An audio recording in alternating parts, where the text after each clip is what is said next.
Silence is power, while keeping your plans to yourself builds success. Sometimes the loudest move is silence.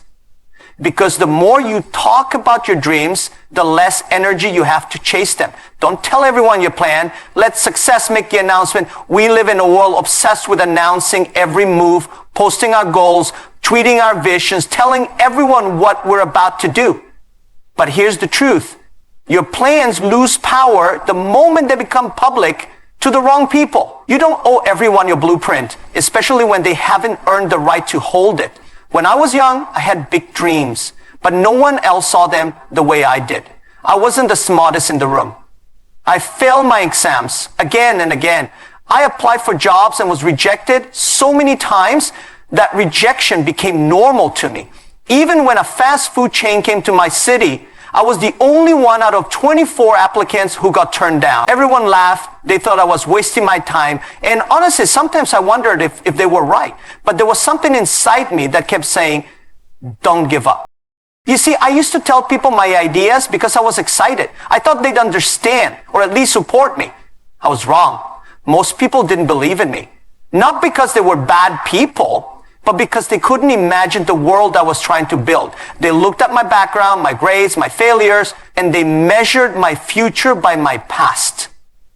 What they didn't see was my hunger to learn, my obsession with creating something meaningful, my refusal to quit. They just saw a failure. And they told me over and over again that I was aiming too high.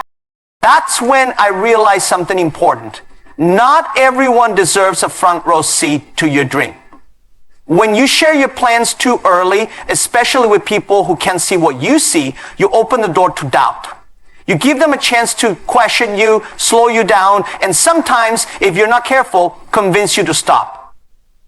I've learned that dreams are fragile in the beginning. They're like a small fire in a windy place. One wrong voice, one harsh opinion can blow that fire out before it has a chance to grow.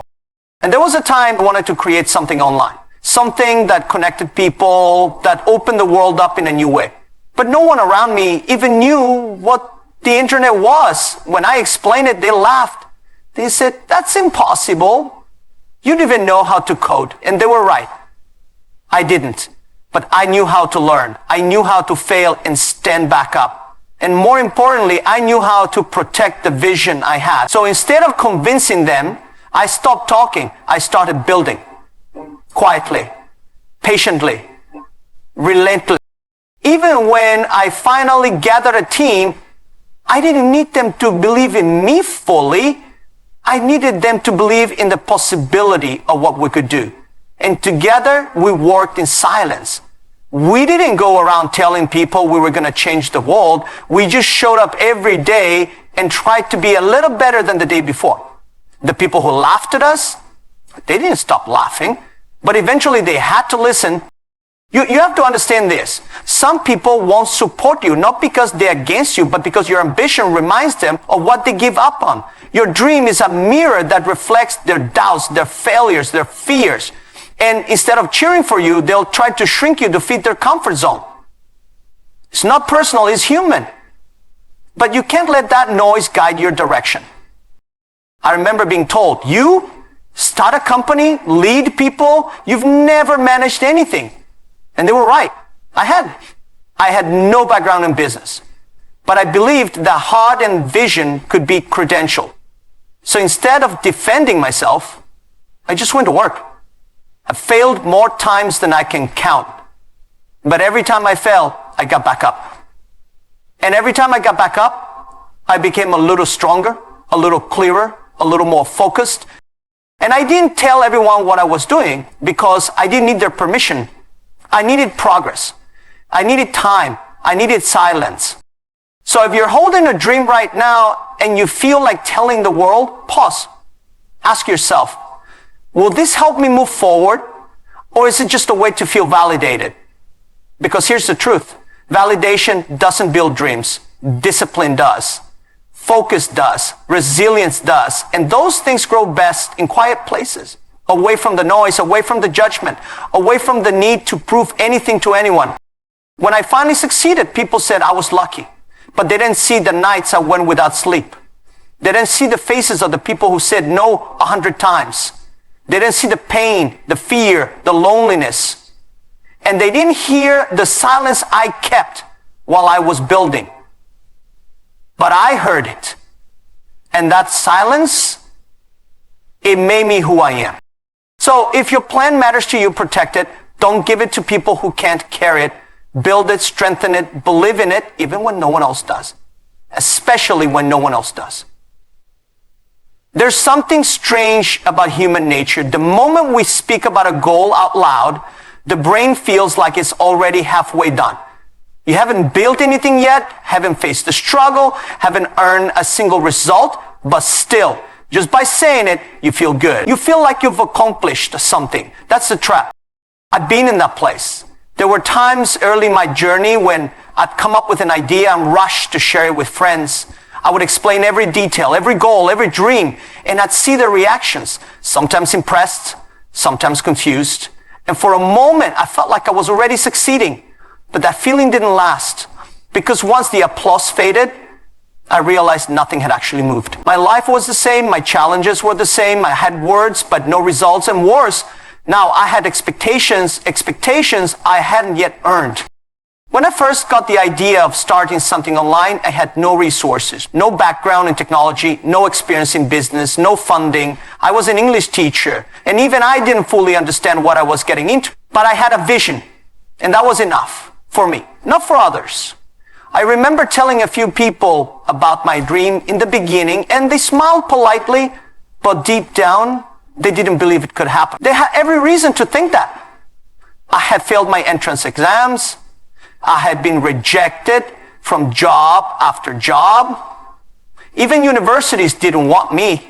So when I spoke of building something big, their doubt was loud, even when unspoken. And after talking too much and doing too little, I realized that I was wasting energy. I wasn't building. I was just dreaming out loud. I began to understand that every time I talked about what I was going to do, I was stealing power from what I needed to do. Speaking about the dream made me feel like I was progressing, but I was standing still. And in this world, standing still is the same as falling behind. So I stopped talking and I started working. I kept my ideas close. I let the silence keep me focused. That's when things started changing. When we began our first project, there was no media coverage. There was no crowd cheering us on. There was just a small group of people in a tiny apartment with barely any internet, trying to solve a problem no one believed in. There was no glamour, no praise, just effort, quiet, relentless effort. And I remember those early days well, not because they were easy, but because they were hard. There were weeks we couldn't pay salaries, months when no one believed we would survive. There were nights I looked at the ceiling wondering, is this the end? But we didn't stop to announce our struggles. We just kept going. We didn't need people to know what we were trying to do. We needed to do it. In those moments, I learned something powerful. Real builders don't spend time talking about the house. They pick up the bricks and lay them one by one, day after day, hour after hour, quietly, patiently. While others are busy explaining their plans, the builders are building. That's why results look like surprises to those who are watching closely. Because while the world was talking, we were working. And I'll tell you something else I discovered. The more I worked in silence, the more focused I became. I wasn't distracted by opinions or likes or attention. There was no illusion to chase. Just reality, just progress. And that's where real confidence is born. Not from validation, but from movement. Not from applause, but from discipline. The kind of confidence that comes from looking at something you build with your own hands and saying, I did this. Not because I said I would, but because I showed up every single day. So if you have a dream, don't talk too much about it. Not because your dream isn't worth sharing, but because it's worth protecting.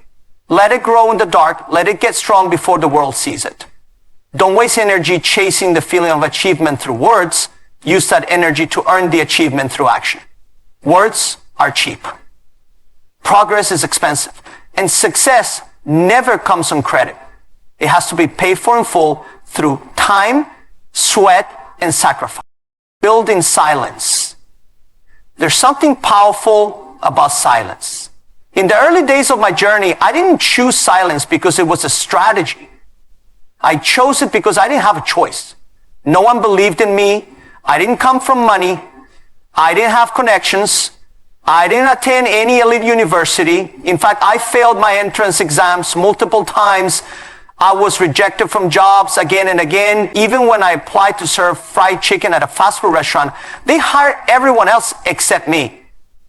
It would have been easy to give up, to accept that I was just someone the world didn't take seriously, but deep down, I knew something. Even if the world didn't believe in me, I could still believe in myself. In those quiet moments, I started to realize something. Real builders don't need to announce every brick they lay. They just keep building. They don't wait for applause. They don't need approval. They need progress. And progress is something you earn in silence, away from the spotlight, when no one's watching, when it's just you and your belief. When we first began working on our project, we didn't have a fancy office. We worked from a small apartment with a slow internet connection and borrowed furniture.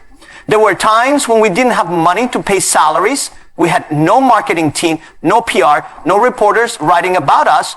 We were invisible. But that's what allowed us to grow. That's what gave us the space to make mistakes, to learn without judgment, to fall and get up again without cameras recording every failure. You see, when you make your moves in silence, you give yourself room to breathe. You're not performing for anyone. You're not trying to prove anything. You're simply doing the work. That's when the real magic happens. That's when your focus sharpens, your discipline strengthens, and your vision becomes real, not because you spoke about it, but because you worked for it. We spent years building quietly. Most people didn't know who we were. They didn't care. But that gave us power. We could test ideas. We could fail fast. We could experiment. No one was expecting us to be perfect because no one was even paying attention. And when you're not under pressure to impress anyone, you move differently. You move freely. You move with purpose. I remember late nights when the team and I would sit around a small table, exhausted but excited. We weren't making any money, but we believed in what we were doing. There was no spotlight, no outside noise, just us and the work. Those were some of the hardest moments of my life. But they were also some of the most important. Because in those moments, I learned what it really means to build. It's not about the idea. It's not about the talent. It's about the consistency, the discipline, the willingness to wake up every day and take one more step, even when it feels like no one is watching and no one cares. I've met a lot of smart people who never finished what they started. Not because they weren't talented, but because they were too busy talking, too busy performing.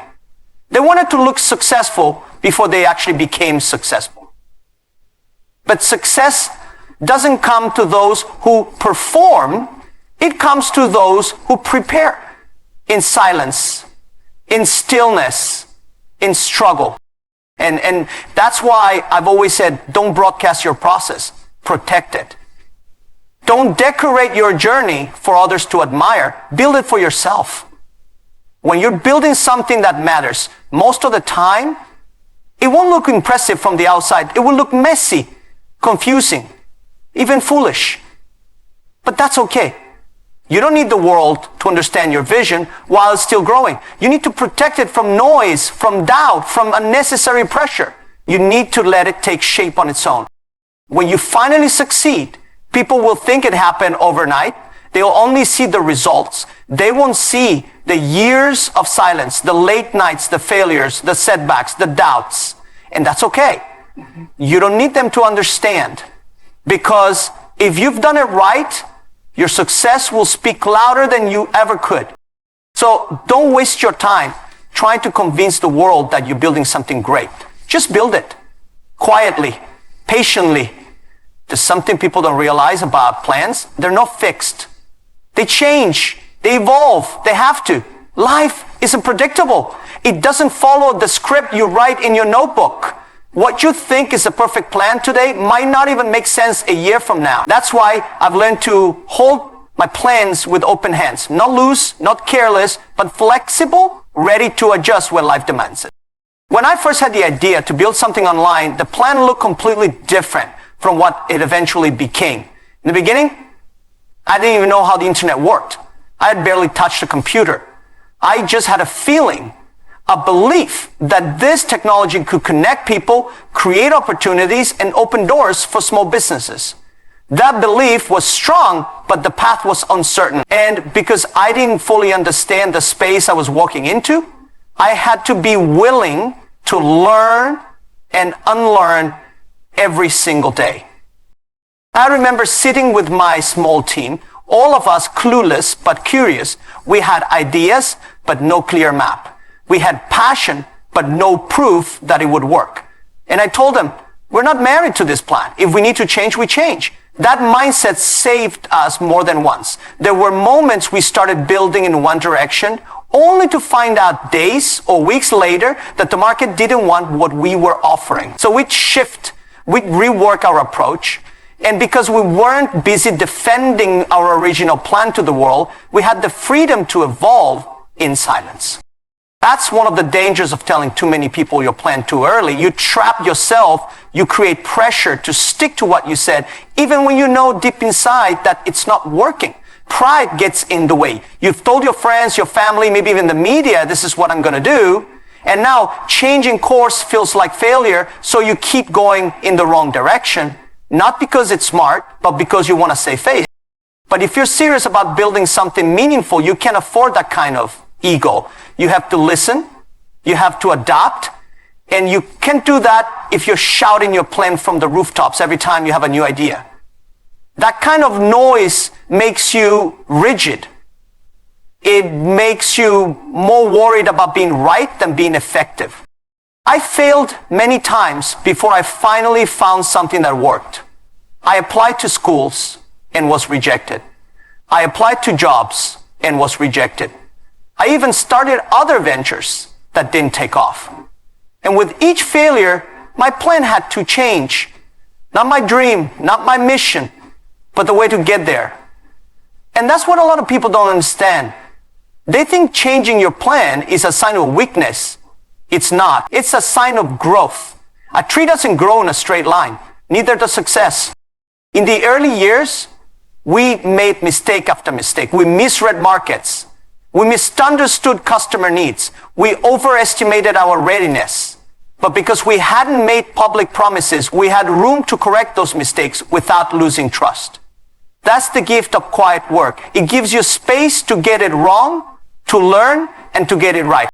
One of the hardest moments came when we realized a major idea we had invested time and energy into wasn't going to work. The model was wrong. The timing was wrong. We were exhausted, and some people wanted to quit. But I reminded them, this isn't the end. It's just a turn. We went back to the drawing board, humbled but not broken.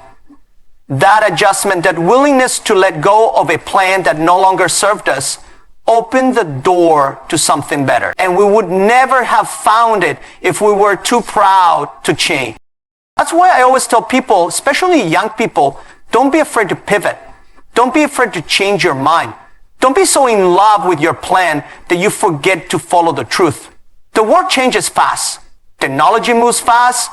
Business evolves. If your plan stays the same while everything around you shifts, you get left behind.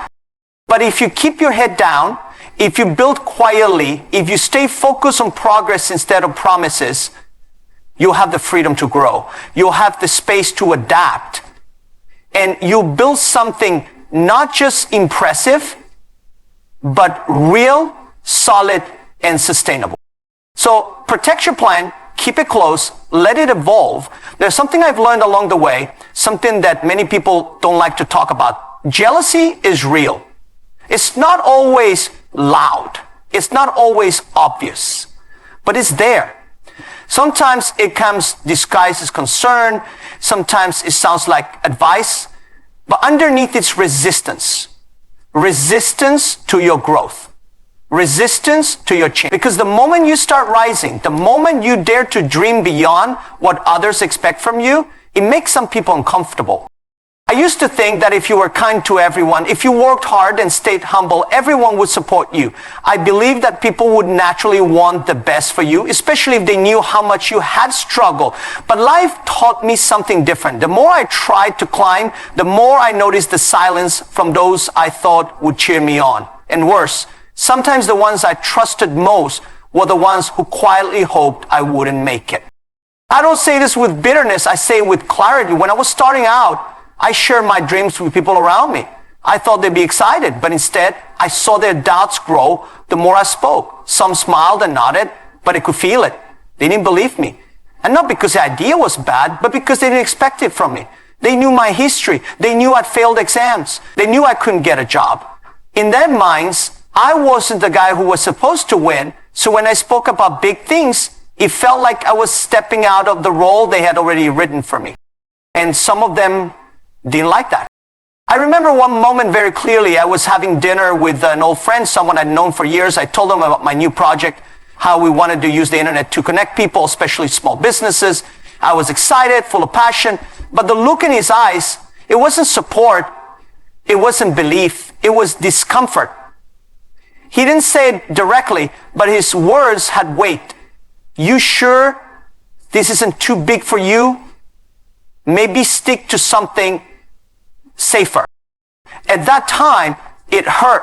I thought, why wouldn't someone close to me want to see me grow? But later I understood. My ambition reminded him of everything he hadn't dared to chase. My vision made him question his own. And that kind of reflection, when it hits someone who's settled, isn't inspiring. It's threatening. I don't blame people for feeling that way. We're all human. We all struggle with comparison. But that's exactly why I stopped sharing my plans with everyone. Because not everyone can handle the weight of your dream. Some will celebrate it. Others will carry it like a burden. And a few might even try to pull you down just to keep you within the limits they understand. There were even people who smiled to my face and laughed behind my back. When we launched our first version of the platform, it didn't look professional. It was slow. The design was weak. I knew it wasn't perfect, but it was a start. And instead of offering help or encouragement, some people mocked it. They said, this will never work. One even told me, you should stop embarrassing yourself. They weren't trying to give advice. They were trying to stop me from proving them wrong. But I didn't respond with anger. I responded with silence. I learned to keep my vision to myself, to protect it from the noise. I surrounded myself with people who believed in progress, not just promises. And I poured my energy into building, not defending. Because when you focus on proving yourself to doubters, you lose time that should be spent creating. Let them talk, let them laugh, let them wander. You see, some people want to keep you small because your growth shines a light on their stagnation. If you succeed, they can't hide from their own excuses anymore. So they'll try to distract you, discourage you, make you second guess your path, not because they hate you, but because they fear what your success might say about their choices. So I stopped explaining. I stopped sharing every idea with everyone. I became more careful, more selective, not because I was afraid, but because I had something valuable to protect. My dream, my mission, my purpose. And not everyone had earned the right to carry that with me. It's not about shutting people out. It's about knowing who's really with you and who's just standing beside you, waiting to see if you fall. So choose silence, choose protection. In life, I've seen many people who talk. They talk about what they're going to do, who they'll become, the empires they'll build. And at first, it sounds powerful, like they're filled with vision. But over time, you start to realize something. It's easy to speak. It's hard to show. And I learned that the word doesn't remember what you said. It remembers what you did. I used to be one of those people too. In the early days, I was excited. I would tell people about my ideas, about the future I believed was coming, about what we were building. I thought the more I said, the more serious I would seem. But instead of building momentum, I created expectations. I set a bar that I hadn't earned. And then came the pressure to live up to words I had already spoken. That's when I realized promises are cheap. Everyone makes them. They cost nothing. But delivering on them, that costs everything. Your time, your energy, your sleepless nights, your failures, your sacrifice. It's easy to get applause when you say something big. But when the applause fades and the real work begins, most people are gone. That's the difference between speaking and doing. I remember one year in particular, we were trying to launch a new project and we had very little funding. Our technology was weak, our structure messy. I didn't tell the outside world much. Not because I had nothing to say, but because I was tired of speaking too early. I wanted the product to speak for itself. We worked day and night. Some of our team left. Some didn't believe we'd make it. Others stayed, not because they were sure we would win, but because they believed in trying. That was enough for me. During those months, we didn't announce anything. No press, no promises, just work. Just long days filled with uncertainty and short nights filled with stress. But slowly, piece by piece, we began to build something real. It didn't look impressive at first, but it worked. And when we finally shared it with the world, people were surprised. They asked, "Where did this come from?" I smiled because they didn't see the sleepless night. They didn't see the failures. They didn't hear the silence. They just saw the results. That's when I understood something I carry with me even now. Results don't need an introduction. They speak louder than any speech. They silence doubt without debate. When you show people what you've done after they've already counted you out, that's when the real respect comes. Not when you promise something great, but when you quietly deliver it. I failed so many times before that moment. I applied to dozens of jobs, got rejected over and over. Even my teaching position didn't come easily. I struggled with things most people take for granted. My English was broken. My skills were weak. And yet I kept learning. I kept trying. I failed university entrance exams not once, but 3 times. Some people around me said I was wasting my time. Others simply ignored me. But I didn't need them to believe. I just needed to keep going. There's a strange kind of power in proving yourself without saying a word. When people doubt you and you stay silent, not because you're weak, but because you're working, it builds something inside you, a quiet fire. And when the time comes to reveal what you built, the same people who doubted you start asking how you did it. That shift doesn't come from speaking louder, it comes from doing better. Many people in this world want to be respected before they've created anything. But real respect is earned in the dark through invisible effort, through showing up when no one is watching, through continuing when everything says you should quit, through letting your work be your loudest voice. I used to chase validation. I thought if I could just make people understand me, they would support me. But later I learned that the people who matter don't need explanations. And the people who need explanations often don't matter. So I stopped explaining, I stopped convincing, I just kept building. Quietly, steadily. And eventually, the results became too loud to ignore. Now, I don't care if people don't see what I'm doing in the beginning. I've already lived through rejection, through failure, through loneliness. I don't need applause while I'm working. I'd rather earn it when the work is done. That way I know it's real. So don't waste your energy on promises. Let your consistency speak. Let your resilience speak. Let your results speak. Because in the end, action is the only language the world truly respects. Move in silence, execute in private, and let success do the talking. Don't share your plan with everyone. Share your results. Because in a world full of noise, quiet execution is rare and powerfully unforgettable.